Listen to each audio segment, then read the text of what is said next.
Hey, what is up guys, and welcome back to the channel. So Gran Turismo 7's update 1.19 added two new menu books, and this is the first one. This is menu number 43, the Neo Classical Challenge. I believe it's a 800 pp limit event for race cars made before, I believe, 1999.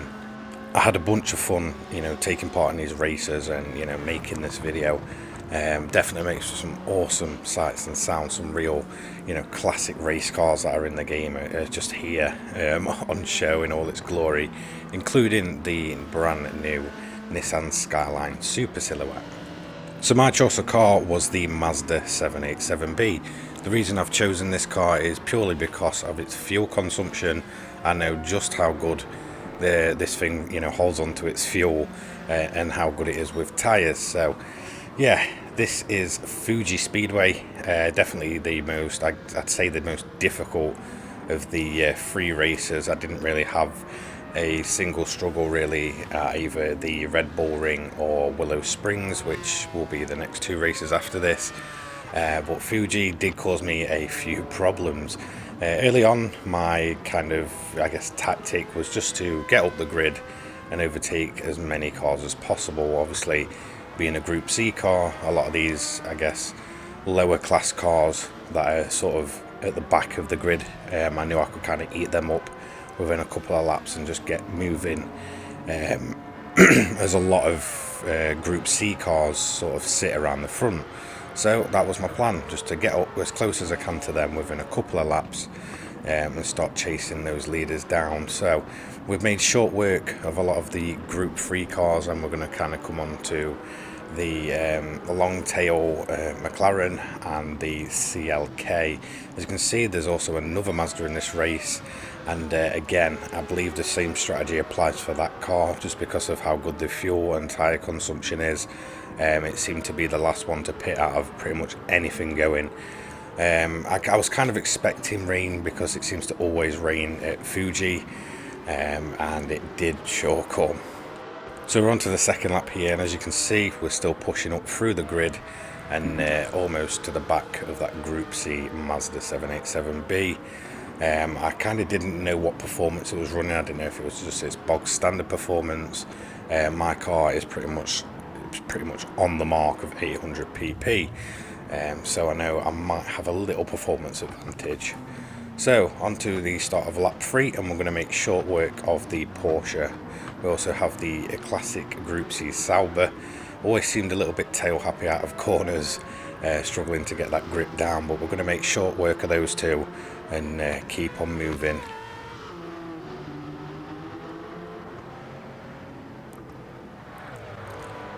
End of lap 3 now, and we are chasing down the rest of the Group C cars. So we've got the Nissan, awesome sounding machine, absolutely love the sound of that. Then we also have a Jaguar and the Suzuki Escudo Pikes Peak, which we all know is an absolute monster. Now, I knew when the rain came down, which as you can see it's just starting to do now, that Suzuki would really benefit from it. Obviously it's four-wheel drive. We're going to kind of start struggling if it gets a little bit too wet. The Suzuki, yes, it may struggle if it's on dry tyres, but it's much easier to sort of hold on to all that grip it's got. So we're just going to sort of try and make as many moves as we can, as quickly as we can, before the track gets too wet. However, with this downpour, the track actually didn't get too bad, so it was just a case of basically just keeping my nose clean and getting through the pack as quickly as possible. If I can get the lead now, there's a possibility I can probably do another lap before I have to obviously take a pit stop. I was kind of just monitoring the weather, and it was really sort of hit and miss. So you get a heavy downpour followed by nothing for a couple of, I'd say about a minute, and then it'd start downpouring again.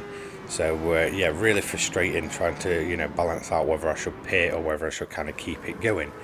But I kept it going, and the rain kept on coming. At this point, the track is still sort of between dry and inters.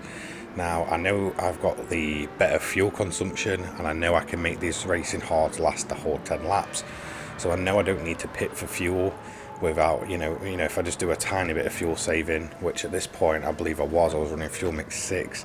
This is also to kind of stop the wheels just spinning up in the wet. Obviously I'm still on the drier compound, so I was knowing that I didn't have to pit for those. The only time I would have to pit is if I needed to change onto wets or inters. At this point I'm kind of thinking I'm going to regret this strategy. I'm just sat there being so stubborn. I'm basically saying to myself, right, I'm not going to pit, I'm going to keep it going no matter what. Obviously if they pit, that gives me a bit of a gap, and obviously, if I can avoid pitting, it's going to do me much better than I will if I do pit. So yeah, it was kind of sort of 50-50, but I was really just determined not to pit. However, the rain came down even harder around about lap 7, and it's caused us to spin. At this point the track is so wet, and I am just again being very, very stubborn, not wanting to pit the car. So at this point I'm basically just crawling around. A bunch of other cars actually haven't pitted at this point, so I know they're going to be just as slow. So as long as I just sort of take my time, try not to spin up those rears, I should be able to hold on. But as you can see, we're just going to run wide pretty much everywhere, and it's the same with the other cars. They were very, very slow as well, and this is going to cause us to sort of have to run across the grass and basically crawl around at some ridiculous speed, like 50 miles an hour I think it was. But we're going to go for another spin. So honestly, if I were you guys, I would just pit. If you see the rain, pit for inters, pit for wets, depending on just how wet the track is. So yeah, there was a bunch of us kind of just running around. On lap 8 I have not pitted, and I am being stubborn because the other cars have pitted. So at this point again I'm just wandering around. As you can see, I'm even holding up a car that I've lapped, which is the Peugeot 205 rally car. So we held it out onto the last lap, and the track starts drying up. At this point the other cars are pitting for dry tyres, so I know it's kind of paid off. All this sort of struggling around for a couple of laps, spinning, crawling around at like 40 miles an hour has honestly paid off, because they didn't manage to kind of close the gap enough, and then it's become dry and I managed to push the car faster and faster. As you can see with the lap times on the side, lap 7 was my worst, which you saw me spin out a lot. Lap 8 was basically a crawling lap, and then after that lap the track just got drier and drier. So at this point we're able to run as fast as we can. Tyres in pretty good shape actually. They weren't sort of wrecked or anything from the spins. Fuel still good, managing to run fuel mix 1 again here. This is because the track's dry enough for me to. I believe you would have to do a minimal amount of fuel saving. In this car you shouldn't even really have to do that. This is the only race where I actually found I had to save any fuel. All the other races I managed to just go fuel mix 1 and kind of run them all the way through. That's just how good this car is on its fuel consumption. I'm not quite sure about the other Group C cars. I just know this car is very well known for how good it is on its tyres and fuel life. So coming on to the final corner and the final straight, we are going to finally take that win, and this was definitely the most problematic of all 3 of the new races we got in this. So not a bad win in the end, around about just under 20 minutes completion time, so not too bad. We've got a yellow flag out there. This is round 2. This is at the Red Bull Ring in Austria, and again it's going to be a dry race to start off with. Lovely sunny day, and I'm just going to kind of use this as an excuse to go on the attack and catch up with the same group of cars as mine, which kind of sit around the front of the pack. As you're going to see, we're going to make short work of them, I'd say the majority of these cars really. However, something to note with this race, the cars seemed a little bit more spread out than they did at Fuji, or I'd say even Willow Springs. Again, it's quite a short lap. It's not too bad at all, especially while it's dry. Most of you will probably have been on this track in a game at some point. It's pretty much everywhere and all the same rules apply. So yeah, we're going to make short work of the Skyline onto the McLaren next, and we're going to try and work our way past it. Sometimes it just gets to the point where you kind of land at them at an awkward part of the track and it's difficult to overtake. I'm kind of taking a risk, just throwing it down the inside, but we're going to get a better, faster drive off and onto, I guess, a mini straight, really, and that's where we're going to pull away and catch up with the CLK, which is kind of weird seeing it run back so far. You kind of forget that it's actually in Group 2 in this game and not Group 1, even though it has the looks of, you know, a really quick car. In this game it just seems to sort of potter around middle of the pack, so kind of weird to see it there, but yeah, stunning car. So on to the second lap, and just a note, I do kind of realise I didn't have the timing board on at this point, so that will appear soon. I'm really sorry about that, but we're going to work our way up the grid. We're in 7th and we're about to make a move to go up to 6th place. And as you can see, some of the Group C cars are beginning to appear. The first one up being the Sauber, really awesome sounding car. And it's actually one I don't actually have in the garage currently. So yeah, a bit weird I haven't got it. I've just never got around to picking it up. But I am going to be getting it the next time it comes around. So yeah, that's a little, I guess, guilty confession that I've got about this game, is that I don't actually own the Sauber. All the others I do. It's just one that it's kind of fell at an awkward time for me, but it's going to put up a bit of a battle. I actually struggled to kind of get on the back of it, but once we're alongside it, we're going to try and get the move done. A little bit of side-by-side action. I'm going to slip out of that corner, but I'm going to manage to get the run up the straight. So I believe I would want to say we're on about lap 3, maybe 4 at this point. Obviously I can't see because of the timing boards, and I've gone down the inside of the Porsche, both struggling to get traction going, but the Porsche for some reason seemed to put its brakes on for no apparent reason then, and that's going to move us up to P4. Really awkward corner this. If you do run it a bit too quick, it's kind of deceiving. You will basically run onto the gravel and put yourself in a really bad position. But as you can see, the rain is starting to come down now, and I'm sat there thinking, do I do another Fuji and try and wait it out? However, I'd heard a bunch of rumours that this race is an absolute nightmare, and when it rains, it really rains. So I thought I'd take advantage of it and get an early pit stop and go onto the intermediate tyres. So thankfully you're not going to see another Fuji where you basically see me spinning around the whole time. I'm going to play it sensible this time and take the early pit stop, as a bunch of other cars actually didn't bother. However, I pitted early onto the Inters and I made them pretty much last the rest of the race. So towards the end they really were kind of shot to bits, especially as the track dried out. So yeah, not too bad. Quite a good stint, to be honest, on the Inters, especially early on when it really did start wetting up and the other cars pitted. I think pitting early was probably the best call. So if you see the rain coming, get on those intermediates. I wouldn't say it ever gets to the point where it's really wet. I definitely say Inters are the way to go, as we're going to slip out of the pits as we try and get a bit of heat into these tyres. But on we go. We've dropped down to P10, but pretty soon onto lap 5 we've worked our way up to P2. So obviously we've got the timing board back now, so yeah, really sorry about that. I just didn't notice when I was kind of getting the footage until this point, when I was like, yeah, something's definitely missing. And then I kind of realised what it was. However, P1 is going to pit on lap 8, so he's done a huge stint there, I believe on dry tyres. So yeah, we're going to come on to lap 9, and we're going to jump them in the pit stops and move ourselves up into P1. At this point my Inters are really old, and the track is getting drier. Oh no, sorry, so P2 has actually gone on to mediums from Inters, so we must have pitted I believe a lap after myself. Yep, so coming on to the final lap, and I'm just sort of looking for the, I guess, wet parts of the track.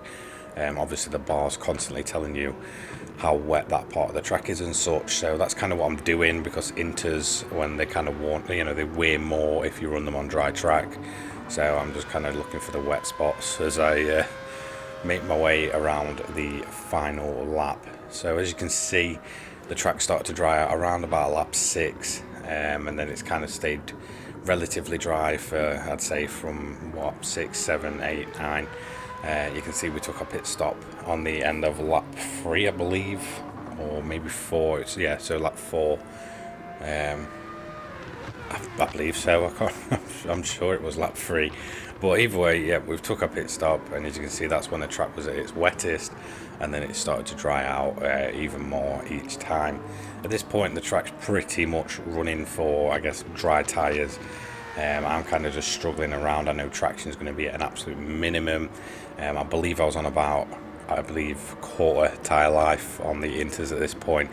So yeah, just trying to make the most of them and just crawl around.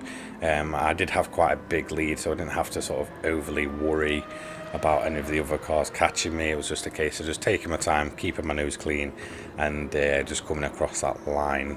Definitely not as, I wouldn't, for me, I'd say it wasn't as hard as Fuji, but then I did play a silly strategy in Fuji. A lot of people seem to really just not like this one and find it difficult. Myself personally, I didn't find it too bad, but that is another P1 in the Red Bull Ring in Austria. So we're going to move on to our final event, and this is definitely going to be my favourite one, and you're going to see where we are. It is Willow Springs. So no wet weather in this one, thank God. You can get full running, massive pace, you've got the sun setting the whole time. Definitely just a joy to behold, and certainly for me anyway was the easiest of the 3 events in this championship. So I had a feeling it wouldn't rain here, and I don't even think this track has rain, being able to be put on. So I was just making the most of it, basically just going on a massive sprint. We are keeping the hard tyres. I know I'm not going to have to pit for fuel or tyres, so I know I don't need to pit at all. I can do a zero stop strategy where other cars may need to pit. I kind of was on the fence. I didn't know if some of these Group C cars, higher up the grid, if they pit or not. I believe they do, but it's in like the last couple of laps, which seems really weird, and I hope Polyphony kind of solved that issue with the AI. It kind of seems ridiculous that a bunch of them will pit in on like lap 9, and it just kind of gives you an easy win. It's really annoying when you're on the hardest difficulties. You're having a great little battle in the dying stages, and then the car, going on to the last lap, bolts into the pits, and it just leaves you there on your own for an easy win. You were going to see a skyline in the background there, and also if you look really close, you can see a little white sort of blip.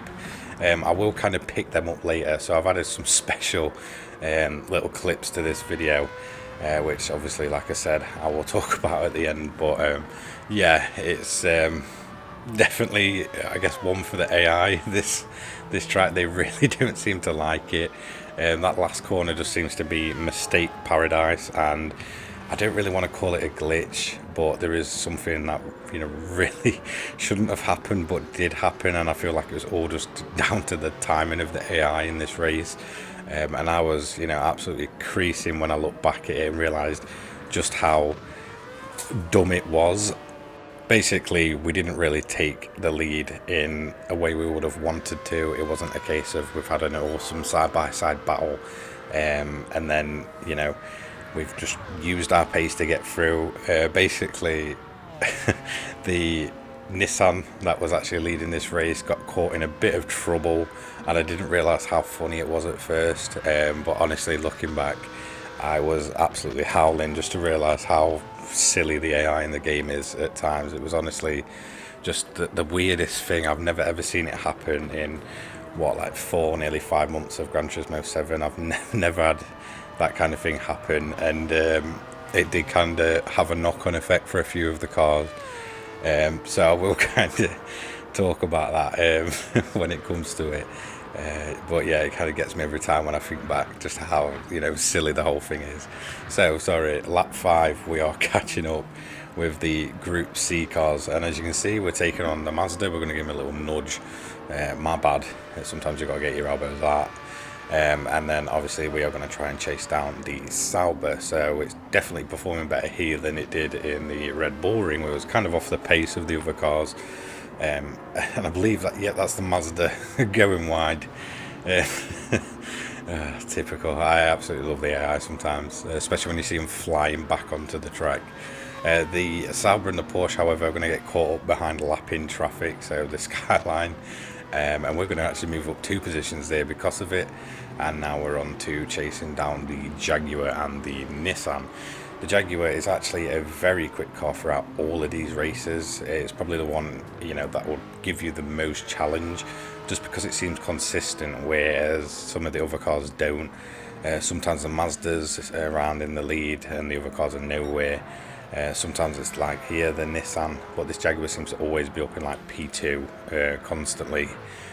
Sometimes P1 when the other cars pit. But we're going to make a move, and now we're looking to kind of chase down this Nissan, and I believe this is where we may take the lead. Yes, there is. So, yeah, there we go. We've managed to survive that. Just, I don't know how I managed to get around that. I definitely had to react quick, but the rest of the race went out, you know, without any issues at all. As we come onto the final lap, the final corner, we've already lapped a bunch of cars, and this is definitely just the most fun one, the way the sun sets on that, and it's definitely the most visually sort of pleasing races. We're going to come all across the line and win all 3 races. No problems there, no pit stops needed. So let's talk about this bonus clips, I guess. So this is the first lap of the race, and this is that Nissan Skyline I said that you could see go off in the background. He's just going to run it wide and pile himself into the barrier, but then all of a sudden, out of nowhere in the dust, is a Supra. So there's the Tom's Castrol Supra just wanting to kind of say hello. The Skyline is going to manage to get itself jumping onto the track and getting itself going again. This is what happened to the Supra. It clips the back end of the Audi rally car, the Quattro, and obviously it just goes for a run into the barrier, clips the Skyline, and it's going to get covered in dust and struggle to kind of get itself going again. It's just kind of funny just seeing them lost out in the desert. For some reason it took ages for it to get back on the track, but away it goes. So this is a McLaren doing a similar thing. It's just going to overshoot it lose the back end, and this is the car that actually takes forever to get going again. I don't know why. It's just funny because it jumps, it like launches itself on the track, spins again, faces the wrong way, takes itself back onto the dirt, and you know, it's just really just funny watching the AI sometimes try and get itself going again. It's going to park at the side of the track, make sure it's clear, and finally get going again. So yeah, it's just the way it launched itself off and then spun again. So this is the big accident. As you can see, the Audi wants to pit, the Alfa Romeo doesn't. The Audi's going to slam into the barrier, and then the Nissan's going to hit it, and we're going to go through to the lead. So it's kind of funny. This is what I found even more funny. This is what happened to the Alfa Romeo. So the Alfa didn't want to pit, but the Audi did, and yeah, as you can see, it was the Alfa Romeo that ended up in the pits in the end, and the Audi didn't actually get a pit stop, and I believe ran out of fuel because it was crawling around at some point, and the Audi literally just didn't even change anything or fuel, it just went again. So this is what happened from the view of the Nissan. You're going to see Audi bang, and we're just going to slip through. So I just thought it was hilarious how the car that didn't want to pit ended up pitting, and the car that needed to pit didn't, and then sort of ran out of fuel and you know, kind of crawled along the track. So the Nissan blocking the Porsche off there, but it's going to get itself going again, I believe in like P5. So yeah, there's just some funny accidents really, and this is from my view. This is where I had to react really quick, and that's how we could up the lead, dodging both just. So yeah, absolutely awesome, really enjoyed it, and just some funny moments really. So this is our reward. We got a 5-star ticket, and from that 5-star ticket we are going to get 5 gold bars, so that's 500k. I would have preferred the million, you know, please Gran Turismo, but you know, that we didn't get it. We got 500k, but I'm not complaining, it's free money. So this is going to be the end of this video. Thank you so much for watching. I really hope you enjoyed those funny moments at the end. Sometimes I love doing these longer videos because I can just be a bit more, I guess, light-hearted. I don't have to be so serious and sort of focused on a single subject. And obviously if I end up doing these longer videos and get some funny clips, I'm more than, you know, happy to put them in. I think it's always great to kind of just have a laugh at how bad Gran Turismo 7 can be at times. But yeah, that is going to be the video. Thank you so much for watching. Don't forget to like, comment and subscribe, and I'll see you all in the next one. Peace.